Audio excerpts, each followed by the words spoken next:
Hi, this is Kerby Anderson. You know, each day we take on the tough issues and provide a biblical perspective to them. The topics we cover are wide-ranging: apologetics, theology, prophecy, creation and evolution, intelligent design, marriage, family, child-rearing, the millennial generation, trends in society, politics, economics, business, religious liberty, the Constitution, public policy, foreign policy, military policy, tensions in the Middle East, abortion, homosexuality, pornography, sexual ethics, media, technology, history, and America's godly heritage. We talk about anything that affects your faith, your family, or your freedom. So don't go anywhere, because Point of View starts right now.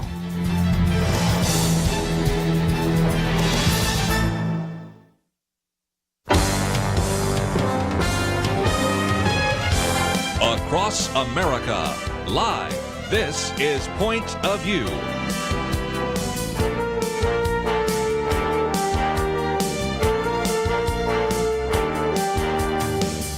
And now, Kerby Anderson. Thank you for joining me. It is the Friday edition of Point of View. It is our weekend edition in particular, and we certainly are grateful that you have joined us today. We're going to spend some time talking about all sorts of topics. We'll maybe postpone some of the comments about the impeachment trial till the next hour, because we have so many other topics to address as well. In studio with me, of course, Penna Dexter, and also Lathan Watts, who is the Director of Public Affairs for First Liberty. And Penna, if nothing else, one of the articles we have today is by our good friend Lathan Watts. It showed up in the Daily Signal this week, and the title is "In Age of a Reality Czar, Preserving Religious Freedom More Important Than Ever." And, you know, it is a time, Lathan, where people in all kinds of categories across the nation are defining their own truth. And it's certainly not a universal concept anymore. And so you talk about the idea of a reality czar. And, you know, we used to have czars for everything in government. I don't know if this reality czar would be in government, though. I want you to explain the concept. But, you know, everybody seems to think that there is a need somewhere for somebody to say what truth is. And we're all trying to do that. And we believers know where the source of truth is. But across the culture right now, it's very difficult. It's kind of a moving target, isn't it? Yeah, so the whole concept of this piece, the reality czar, was actually a New York Times editorial that suggested to the Biden administration that because of so much disinformation and conspiracy theory and blah, blah, blah, blah, that there should be a cross-agency task force of the federal government headed by a, quote, reality czar to determine, you know, what is real and what isn't. Mm-hmm. And so I mentioned that it appears now that 1984 is no longer a cautionary tale, but an instruction manual, because that's right out of Orwell. Such a great line. And that, as you mentioned, there's so many. It is so ingrained, it seems, in our culture, and really fairly recently. I mean, you know, just really probably in the last, I'd say 10, 20 years. It's been really, building. Yeah, it has, but years. It's really gotten to this point where you hear even people who, you know, would probably claim to be, you know, conservative thinkers use phrases like, you know, speak your truth, or, you know, speak.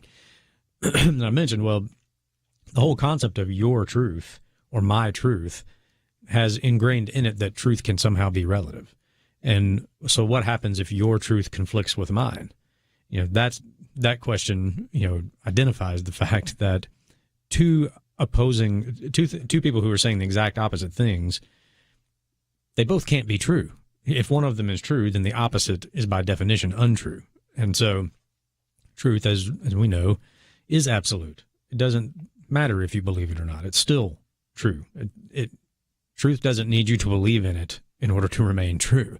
And for people of faith, that source of ultimate truth is, of course, God. And that's the reason, you know, the title of the piece is in an age like this, preserving religious liberty is that much more important, because when people pursue truth, when men seek truth, they find God. And that's really the heart of all religion. And when we protect people's right to do that, that's the heart of religious liberty. And Jefferson and others placing the source of truth along with the ultimate authority in life higher than government, and therefore protecting religious liberty because of that. That's the heart of American exceptionalism. That's what has set our country apart for these 240-some years now. And that if we're going to sort of return to some semblance of that, it starts with speaking truth, seeking truth, and living truth, lives rooted in truth. That a return to this, an acknowledgement that, number one, truth exists, and there can be an objective standard by which to measure opposing views or policies or whatever it is. And the reason that our elections and our politics have gotten as acrimonious as they are is we're at the point now where whoever wins gets to decide what is true. And I think because of that, politics has taken on the nature of religion for some people, whether or not they're religious, in other parts of their life, because who wins and loses is determining and what is going to be real and what isn't. Mm-hmm. And when there's that much invested in an election, you see how acrimonious the elections get, and therefore the results when your side doesn't win, and how people deal with that. We could reduce the sort of the, to use an environmentalist term, we talk about reducing the carbon footprint. If we could reduce the government footprint in the daily life of the American people, elections wouldn't be so acrimonious because they wouldn't be so important. And they would, you reduce the size and the scope of government's influence on what happens to you in daily life, then elections don't seem to be like the end of the world if your side loses. And again, so preserving religious liberty preserves man's search for truth. When you look at this election, the definition of what a man and a woman is was actually up for grabs in this election. And whoever is in power for a lot of policy gets to define what that is. I mean, that's a huge example of what you're talking about. Exactly. That, of course people are going to get emotional and riled up about something like that, something that important. And, you can protect religious liberty and all of that, but, once we had a Christian consensus, so it was a little easier to define things. But now we don't. And so it's not, especially the government that we have now, a lot of things are not going to be defined from a Christian point of view. Agreed. But whether it's Christian or other religions that acknowledge that there is a higher authority and that higher authority is the source of truth. I mean, once you get to a point where you deny that truth is objective, that it really doesn't exist, then you end up down the wormhole that we are, where you can say a man is a woman. No, he's not. That's not true. No matter how much he feels as though he is, no matter how he may mutilate his body or pump it full of hormones, at the end of the day, he is a mutilated, hormone-infused man. That is what the truth is. But when you abandon the notion of truth and you go to your truth, my truth, then his truth is he's a she. And then the rest of us are supposed to play along with this delusion. That's the end result that we're reaping of many years now of abandoning this notion of the objectivity of truth and that there can be a standard by which to measure things. Let's take a break, but one of the other points you make here is speaking truth when it conflicts with cultural orthodoxy gets you canceled or shamed or whatever. Earlier in the week, we talked about Matt Walsh's piece on the cancel culture, and we've had even more examples over the last couple of days. And that is another example of speak not lies, but truth in our culture. We'll take a break, talk more about that right after this.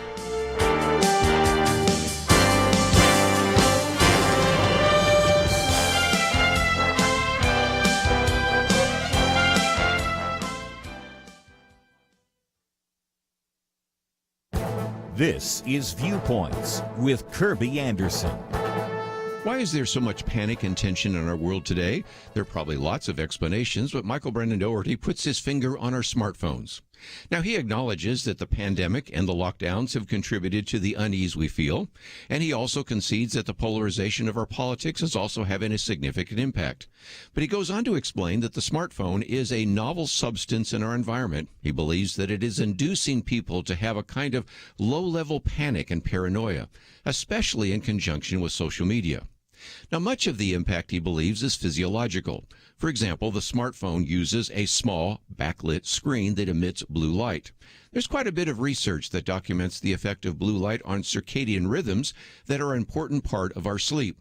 In fact, blue light apparently suppresses the secretion of the hormone melatonin. Another physiological factor is the posture many have while holding a cell phone. People spend time with their shoulders falling forward, hunched over with a sunken chest, and head tilted downward. This apparently dramatically increases the release of stress hormones. He also provides some documentation on brain activity. For example, online gamers show gray matter atrophy in the motor areas of the brain. This can have a negative impact on impulse control, on planning, and on organization. Add to all of this the reality that social media can leave typical users nervous, frazzled, and overstimulated. The physiological factors coupled with the electronic stimulation may explain so much of the tension we feel in our society today. So I think it's time for us to consider a digital fast. Turn off the phones. Log out of social media. I'm Kerby Anderson, and that's my point of view.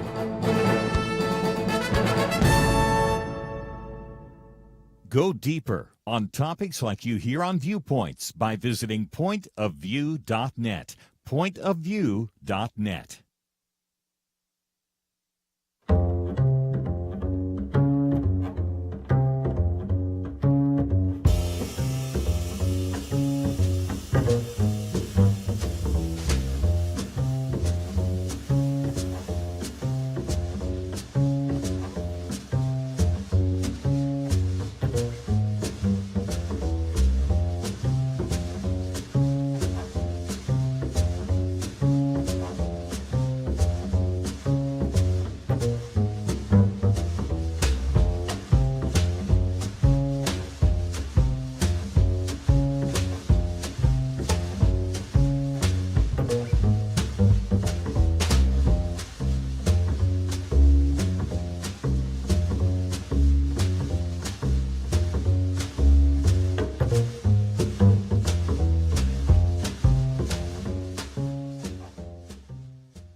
You're listening to Point of View, your listener-supported source for truth. Once again, Penna Dexter, Lathan Watts in studio. If you'd like to join us, 1-800-351-1212. And a couple of things. First of all, I didn't think I'd ever see anybody quoting Mark Twain's The Bible According to Mark Twain, so that piece is in here as well. But Penna, we were just talking about before we went to the break, just this whole idea of the cancel culture, and that was a conversation we had earlier in the week. And the individuals that are engaged in the cancel culture are mostly on the left, for no other reason, because they control the institutions.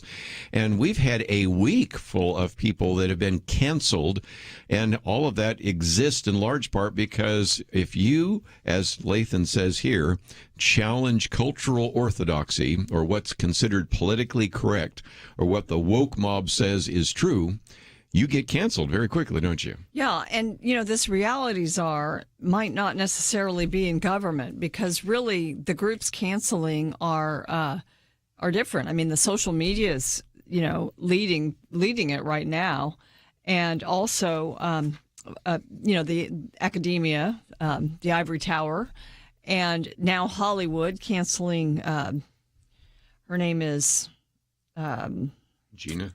Yeah, Gina Carano. So, she's just expressing some mainstream opinions that don't always agree, and she's gone from, important role in Disney. And so, it's just one after another. I wonder if it's ever going to end or if people are just going to start living in fear as we do in many other areas of our lives and towing the line. And, where will we be? Where will we be? I mean, Christians, I think, Rod Dreher, you and Kelly have been talking about him and talking with him. And, he has advocated not that you separate, but that you really build up and strengthen your Christian community and your your catechism of your children in order to survive and, be able to practice your faith and live according to the truth that not your truth, but God's truth. That's the really, I think it's the only plausible response to sort of the cultural moment that we're in. The only way it will stop, maybe a couple of ways. One, the left is not immune from their own woke mob. They turn on themselves all the time, very often. Yeah. If that gets to the point where some of the people who are typically the instigators of this have it happen to them, you might see somebody say, well, maybe we should tap the brakes on this. The only other response, in my opinion, is just you stand up and you do it anyway. Yes, and that's sort of part of the end of the piece, that it might, speaking truth in ways that are, contrary to the cultural orthodoxy, might, deprive us of a life at ease. We have to do it anyway. It's the only real response and that's where the quote from Mark Twain comes from. It doesn't matter what the press says, doesn't matter what the mob says. It doesn't matter if the entire country says something wrong is something right. Your duty is to plant yourself like a tree beside the river of truth and tell them all, no, you move. Mm-hmm. And that's what one person doing that and others being encouraged by it and then others doing that. That's the only way. I mean, we didn't get to this point overnight. It's not going to be fixed overnight, but I think that is the only true response, and it's the first step towards maybe fixing it.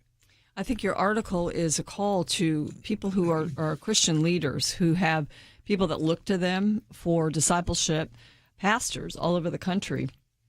I think many of them are waking up to the necessity that the life for Christians who are, basically people who believe in a real biblical worldview and, who want to live that out. They don't just want to practice it on Sunday. They want to live it in all their decision making. These people's lives may not be easy for a while or maybe ever.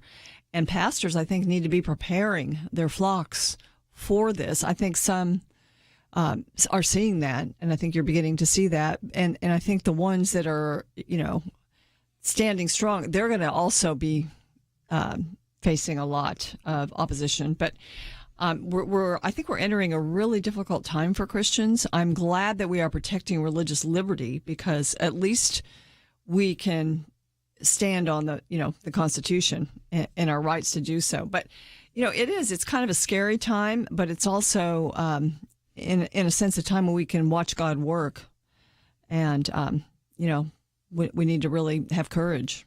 Yeah, I mean, you just take a look at First Liberty's client list and see, what the cost can be. Mm-hmm. But thank God those people are willing to pay it. They are willing to continue. Coach, like thinking about Coach Kennedy, that case has been going on almost 6 years now. Aaron and Melissa Klein up in Oregon. But it's not just people from Christian tradition. Our Orthodox Jewish clients are facing a lot of persecution right now. It seems to be anyone from a tradition that adheres to either Judeo-Christian teaching on gender or sexuality or marriage, but not even specifically just the Judeo-Christian teachings on it. It's almost anybody who stands up and says, I have a deeply held religious conviction, whether that conviction is Hindu or Buddhist or Sikh or whatever it is, and then fill in the blank. If that fill in the blank is culturally unpopular, they are a target. Mm-hmm. But that's what the First Amendment exists to protect. It's not the popular opinions that need the protection of the law. It's those when those opinions are unpopular that the First Amendment is at its best. And for people that aren't particularly religious, or who would say, well, why can't you people just get with the program? The culture's left you behind. This is where we're going. Well, what view of yours right now? Can you have any way of predicting what view of yours is going to be popular next week, or unpopular, or considered verboten in another year or two? Because if there's any belief of yours that you think might fall into that category, you should be standing with us protecting the people whose views are unpopular right now, because you don't know if it's going to be you next. I think there's a lot of people in the country their beliefs just are not that strong. They're actually, the most important thing to them is their comfort, their prosperity. And, I guess Francis Schaeffer used to say that, people would really, their highest value would be peace and prosperity. And that's where we begin to lose the culture. And I am afraid that our friends are going to be among the community that, probably gets darts and arrows and needs courage. But there are a lot of people in our lives that we know that really don't have strong beliefs. And, their main belief is just, let's make sure my family's okay. Let's make sure I don't get COVID. Let's make sure that, I maintain my financial position and all of that. So it's going to, I think, fall on a smaller group. I mean, even people that say they're Christians, I think their highest value is really peace and prosperity. Back to the point that Lathan was making, sometimes it isn't even a deeply held conviction. It's just basic science. Who would have thought that saying something positive about ivermectin or hydroxychloroquine would be controversial? And even that is controversial. So the bottom line is back to your piece here, the idea of speak it anyway. I just hope that some of our listeners would just own the fact that, you're just not going to be popular. And a while back, I was speaking at an event at the Bush Library. And somebody asked a question about, I have this one individual that has been afraid to post on Twitter and Facebook, and this is a while back when people were doing a lot more of that posting, because she gets all sorts of negative comments. And I said, okay, put this in perspective. A few centuries ago, people were willing to go to their death over the mode of baptism, okay, go to death over the Protestant Reformation. And you're upset you're going to get a couple of nasty things about people. I said, look, what you have to do, but the most freeing thing for me is for people to say, you're a hate group. You're a hate person. And you sort of own it and realize, now I'm actually free, because I'm not going to try to say something so they wouldn't call me a hater. They already see me that way. And I think in some respects, I think it's time for people just to own the fact that the left is going to criticize you, because the left criticizes their own. And we actually have a lot of people sort of coming our direction. How many times this week have I quoted from Jonathan Turley? How many times have I quoted in the last couple of weeks from Glenn Greenwald? How many times have I quoted from Alan Dershowitz? These are liberals who are saying, you know what? We're really concerned about the left, just like you conservatives are. And I think we should own that. Yeah, because there's nothing liberal about it. Yeah. That ideology, there's nothing liberal about it. And so even the folks who term themselves in the modern day version of liberal understand the danger of it. Yes. And so, yes, maybe that's how we turn the corner on it. I don't know. We'll see. Let's take a break, though. We have a lot more to cover, and we will do that right after this.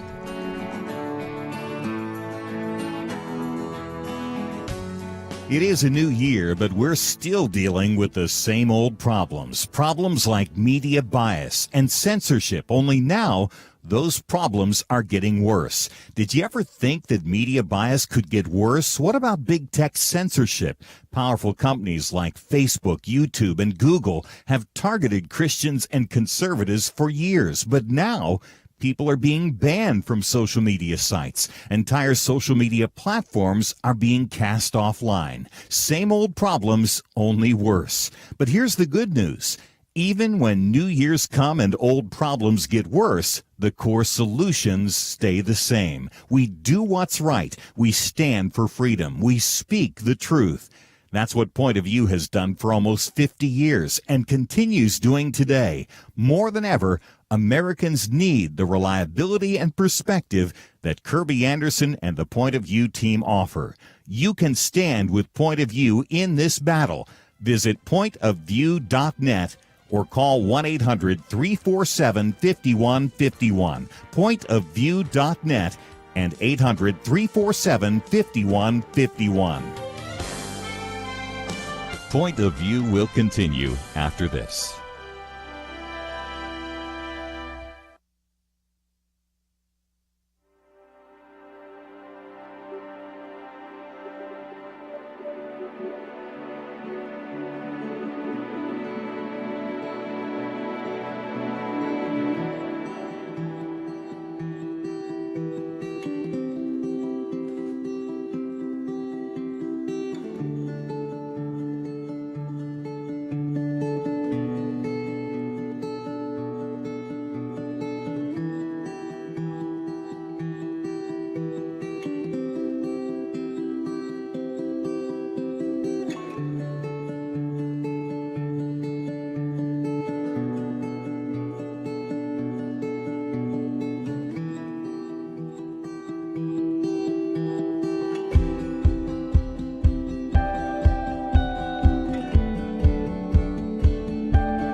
listening to Point of View.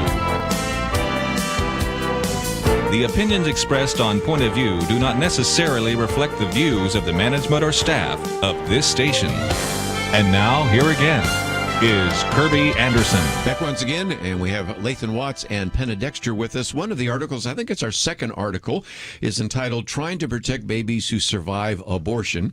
If you have our little booklet on abortion, you know that we talk about some of the arguments that are used to justify abortion. And one of the things I say in there, just in passing, and maybe it needs to be a booklet unto itself, is really almost every article and every argument for abortion also becomes sort of an argument for infanticide. And so you can see how this idea of abortion is itself, if you will, kind of almost sacrosanct, and is allowed for this bizarre series of circumstances, because on more than one occasion, let's give credit to Senator Ben Sasse, who has argued that this particular measure that would require that doctors actually give a baby who survives an abortion the same health care they would give to any other baby.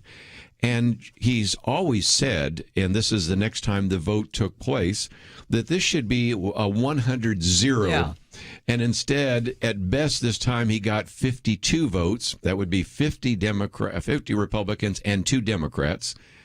And those are, by the way, Joe Manchin and Bob Casey. And even the 2 elected Democrats from Georgia, Warnock and Ossoff, voted against it.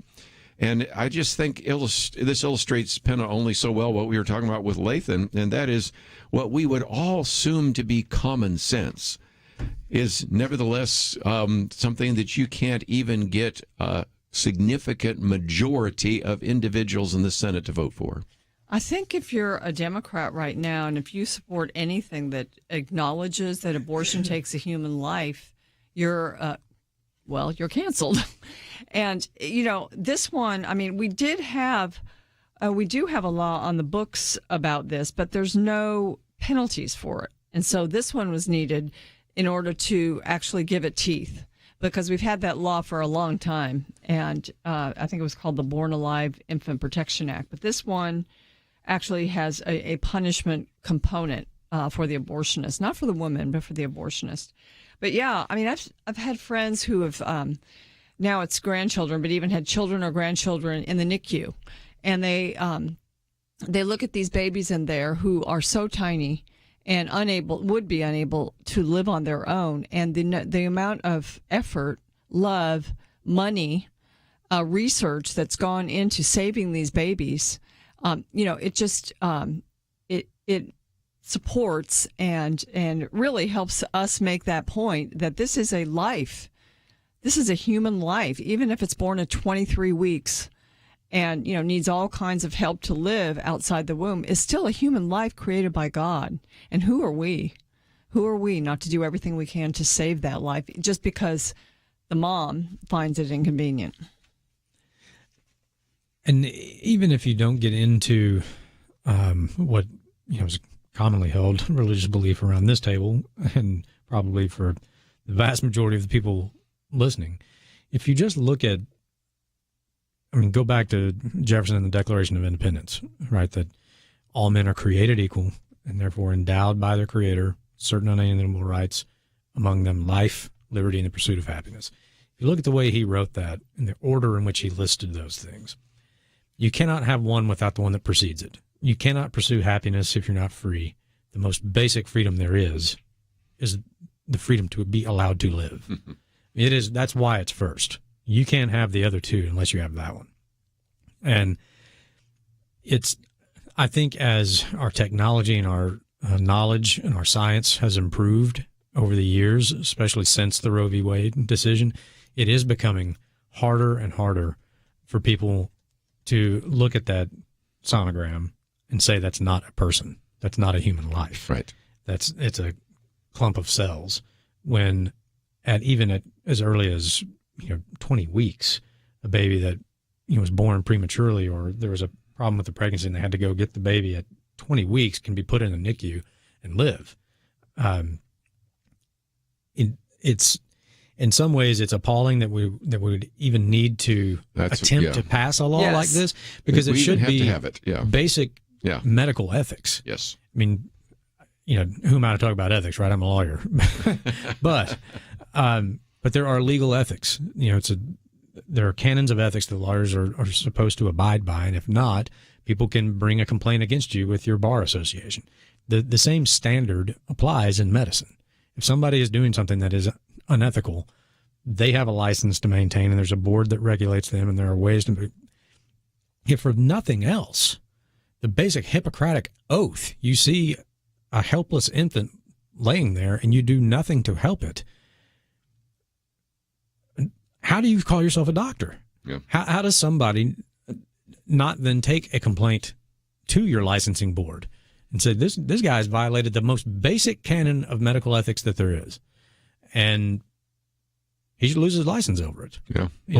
Now this bill, I haven't read all of the nuts and bolts of it to see what the penalties were, but it seems to be that even within the licensing structure for doctors, there should be a way to hold people accountable when they violate the most basic obligation of any healthcare professional. First, do no harm.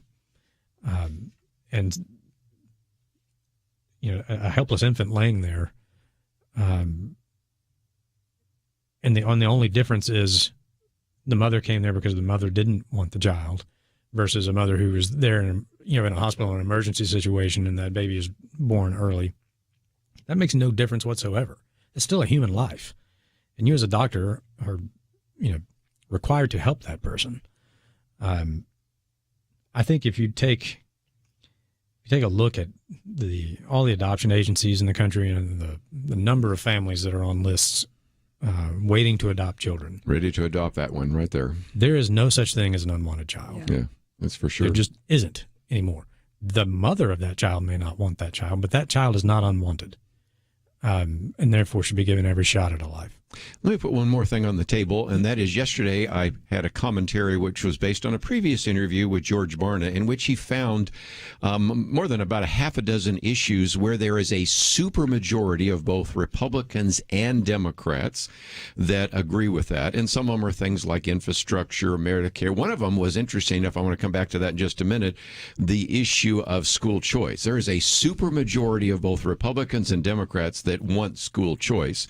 He didn't ask this question, but I'm going to suggest next time he does that, I am sure there's a super majority of people that would disagree with this, because Susan B. Anthony list, and that would be Marjorie Danfenfelser, says that they have looked at some of the surveys and concluded that 77% of voters believe that a piece of legislation like this, which would punish anybody that would deny care to a child that was born, even in a botched abortion, would believe in that legislation. So here we have, Penna, a couple of examples, whether it's school choice or the issue of an infant born alive, in which the entire Democratic Party pretty much goes against the reality of even their own voters on some of these key issues. What about that? Yeah, I would say the reason for the first school choice would be teachers' unions and their lobbying strength, the money, the volunteers that they pour into Democrat elections. And then as far as the issue of life, I guess you'd have to say Planned Parenthood is so powerful and able to influence Democrat politicians, I guess, in the money that flows, again, volunteers, and, electing Democrats. And they are so beholden to that they're willing to turn their back on, in the first case, it's really Black Americans who suffer because we don't have school choice. They suffer the most. I mean, we all suffer, but they suffer the most because they're usually stuck in terrible schools, the ones that are in the bottom part of the income level. And then as far as just the innocent, helpless babies that have no one to help them because this powerful organization, Planned Parenthood, and this party that is beholden to it will not protect them. Well, again, this is a piece that we've posted, and it just is, I think, a good illustration of how some of these votes go the other direction. And I mentioned just a minute ago, you have Pastor Warnock, Raphael Warnock, who on this issue voted to actually not punish an individual and obviously has argued for abortion. But he's an African-American pastor who, I think if he knows anything about the history of Planned Parenthood, Margaret Sanger knows that this was directly implemented to try to reduce the number of African-Americans in America. So there's a good kind of point. goes to Lathan's definition of truth, because they define life differently. They try to expand the protection of life to, all kinds of things about your life that extend. And we're about on a break, but that's the kind of rhetoric you hear coming from somebody like a Senator Warnock, which is unfortunate. We've been talking about the lack of common sense. If you listen right now to Penna Dexter's commentary, boys competing with girls, that makes no sense at all. And so maybe we'll come back and talk about that briefly, because it's just one more illustration of the need for us to speak truth to the culture. We'll be right back.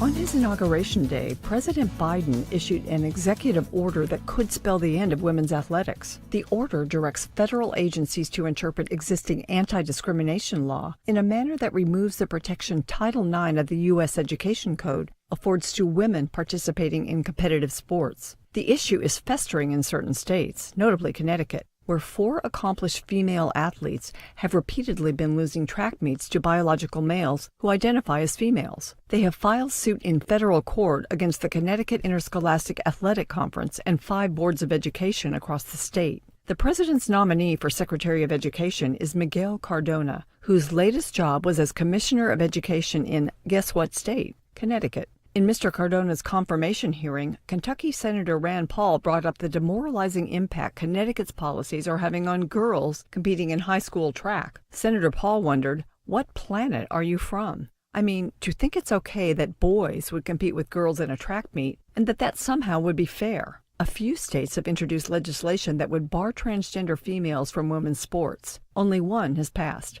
Idaho's Fairness in Women's Sports Act was signed last March. In August, a federal judge blocked the law. It's headed to the Ninth Circuit Court of Appeals. The challenge to the Idaho law is on behalf of a Boise State University student, a transgender girl who sought to try out for the cross-country and track teams. She expressed relief when the law was blocked, declaring, "I'm a girl, and the right team for me is the girls' team." Tell that to Madison Kenyon, an Idaho State University runner, who along with her teammates must constantly compete against transgender females, i.e. biological males. She supported this law and recently signed on to a lawsuit against the Biden administration. Female athletes, her lawyer told Fox News, don't matter to this administration. For Point of View, I'm Penna Dexter.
Now, back to Point of View, your listener-supported source for truth. Back once again with the conversation today with Lathan Watts as well as Penna Dexter. And I might just mention, we started out by talking about Lathan's piece in the age of reality czar, preserving religious freedom more important than ever. But it was the idea of speaking truth.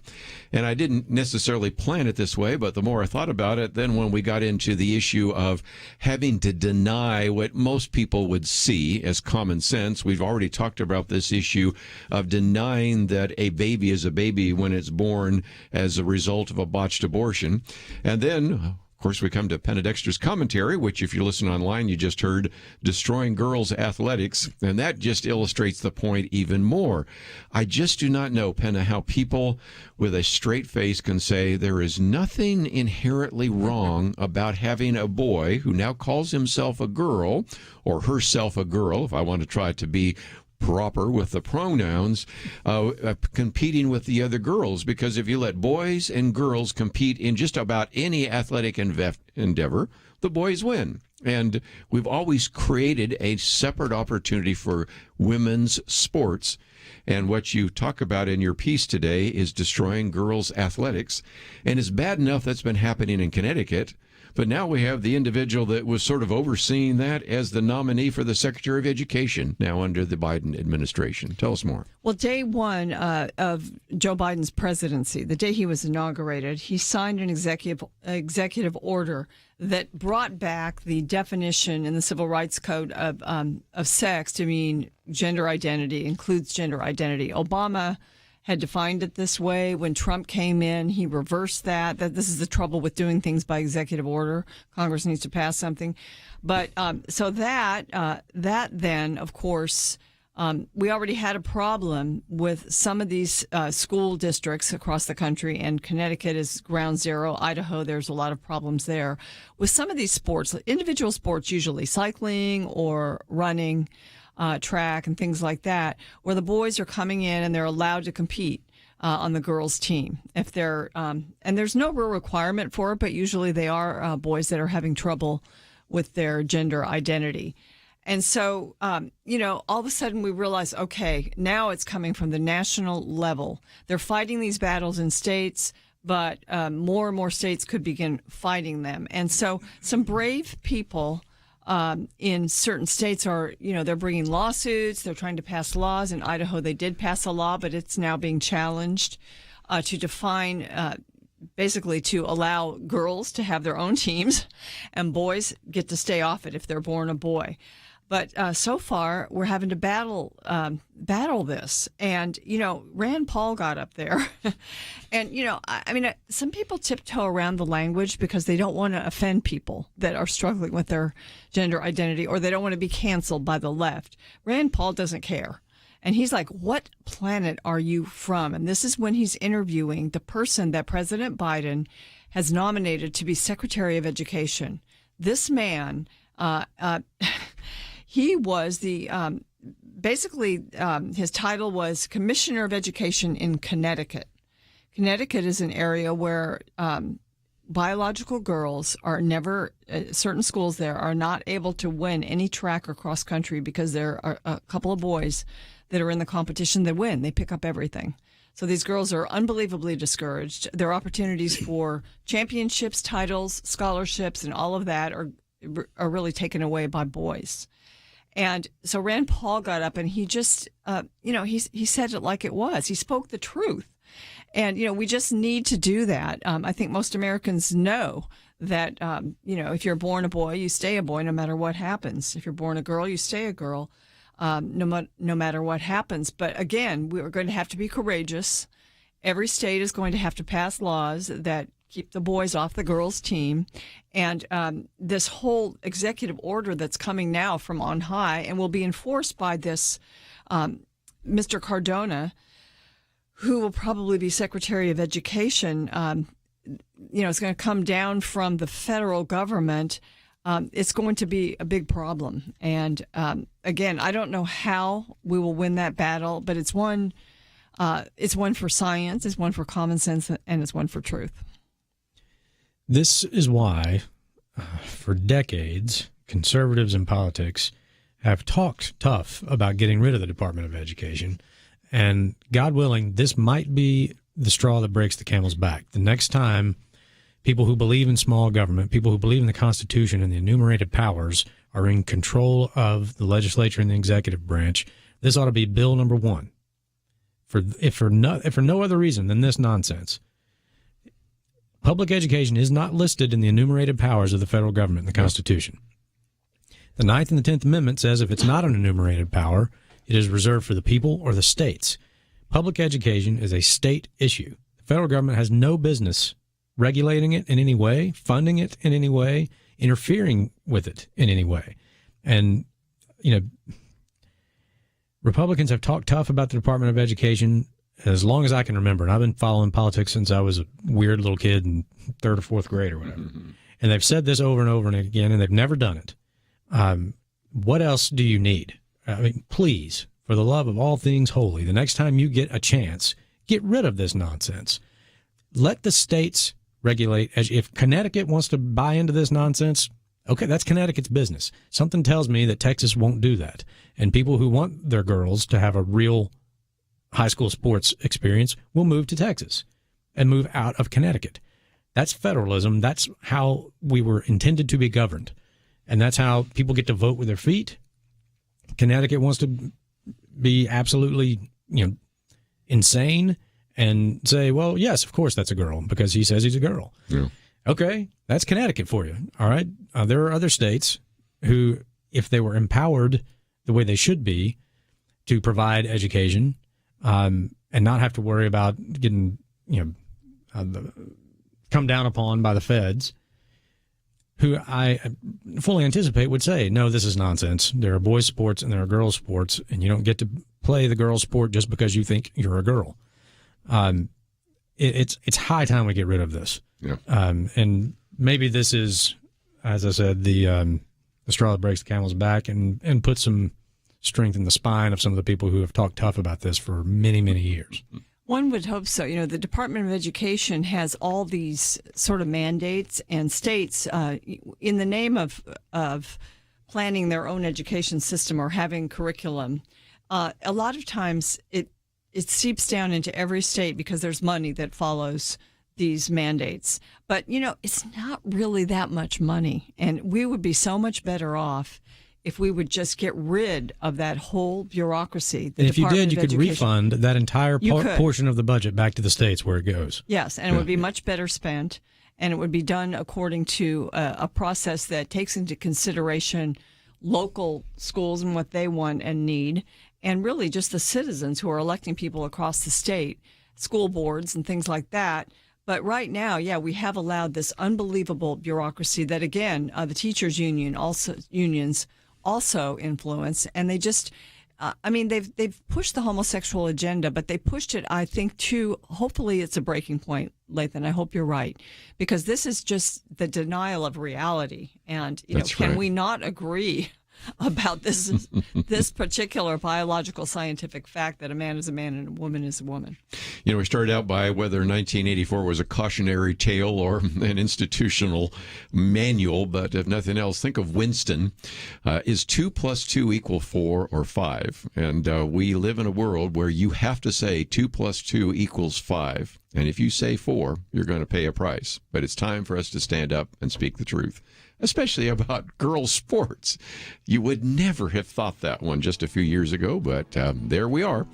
Let's take a break. We will get back in just a few minutes, and we'll start off by talking about the impeachment trial and get some comments from around the table.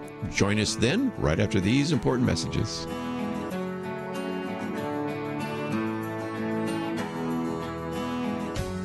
It is a new year, but we're still dealing with the same old problems. Problems like media bias and censorship, only now those problems are getting worse. Did you ever think that media bias could get worse? What about big tech censorship?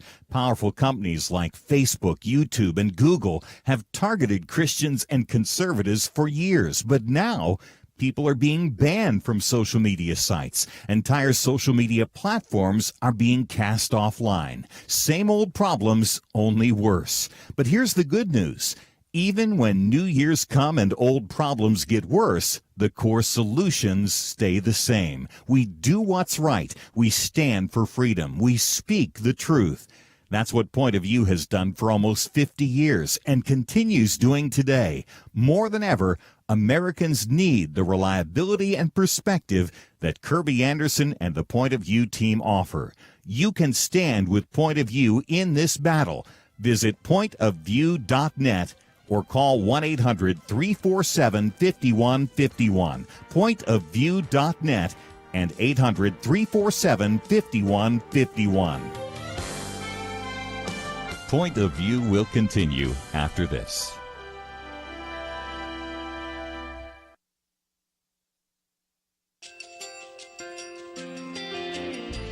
I just want to thank you so much for all the wonderful programming you have. You're just absolutely fantastic. I recently started listening to Point of View, and I really found it interesting because of the different subjects you cover. Thank you for that. I really appreciate everything that you do in keeping us informed. Thank you, Kerby, for everything that you have been doing. I appreciate all the work that you're doing, advocating for the Word of God. Thank you so much. Point of View, I think, is absolutely necessary because it's a Christian perspective, a biblical worldview perspective, and receive very current, up-to-date information about what is really going on, week to week in our culture, which is changing so rapidly, and yet it's morally sliding backwards. Yeah, I'm just, first of all, I thank you guys. Y'all's program is wonderful, and enjoy it every day. I learn so much every time I listen to it. Point of View Radio Talk Show.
Hi, this is Kerby Anderson. Each day we take on the tough issues and provide a biblical perspective to them. The topics we cover are wide-ranging: apologetics, theology, prophecy, creation and evolution, intelligent design, marriage, family, child-rearing, the millennial generation, trends in society, politics, economics, business, religious liberty, the Constitution, public policy, foreign policy, military policy, tensions in the Middle East, abortion, homosexuality, pornography, sexual ethics, media, technology, history, and America's godly heritage. We talk about anything that affects your faith, your family, or your freedom. So don't go anywhere, because Point of View starts right now.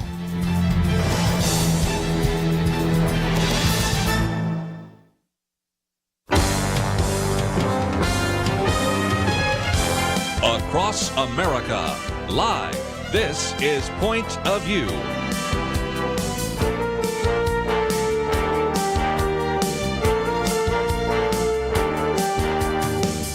And now, Kerby Anderson. Thank you for joining me. It is our weekend edition. We are just thrilled that you can be with us. And over the next 2 hours, going to cover a lot of information. Obviously, we'll start off with the whole issue of the impeachment trial.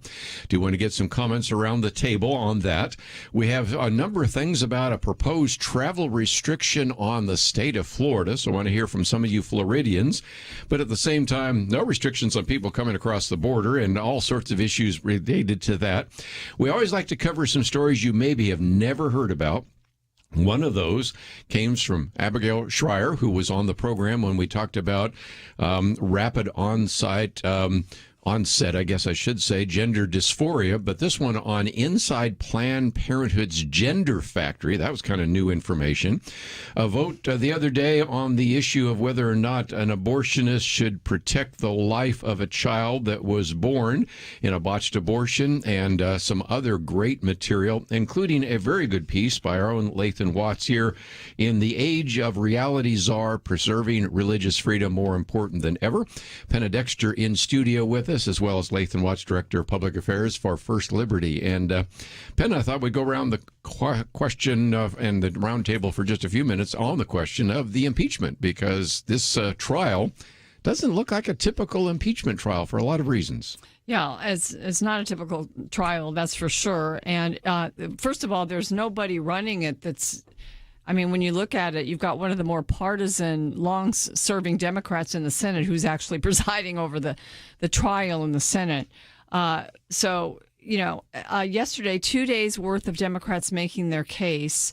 And talk about truth. I mean, the video that they produced that pulled out scenes from what happened on January 6th on Capitol Hill and overlaid it then with the president's speech. I thought that was a distortion, in a sense, to use at the trial, and just showed kind of what it's all about, that it's a lot of theater. And then today, the Republicans, so there were 16 hours, 2 days worth of the Democrats having the floor. Now the Republican, the attorneys for Trump have made a case. I don't even know if they're done today. It was just going to be a few hours today. They weren't going to take their whole 16 hours to do so. And then, of course, the senators will go on record probably early next week, maybe some questions and answers tomorrow. Early next week, there will probably be the actual vote on convicting the president, or not. Or not, yes. Right. Because he is not the president. He is the former president. The former president. And impeachment is a process of removing someone from office. He is no longer in office, so what exactly are you trying to remove him from? This is not an impeachment, just because you say it is. Okay, gets back to something we talked about in the first hour. Like, just because this might be your truth doesn't make it true. And just because enough of you voted to say this is constitutional does not make it constitutional. Impeachment is about removing someone from office. He was already out of office. Even if you filed your little article of impeachment without a single hearing while he was still in office, it became the case became moot the day that Joe Biden was sworn in as president. Donald Trump is not the president. You cannot remove him from something he's no longer in. So the whole thing is theater, as so much of what used to be governing is now. The video montage that these people put together,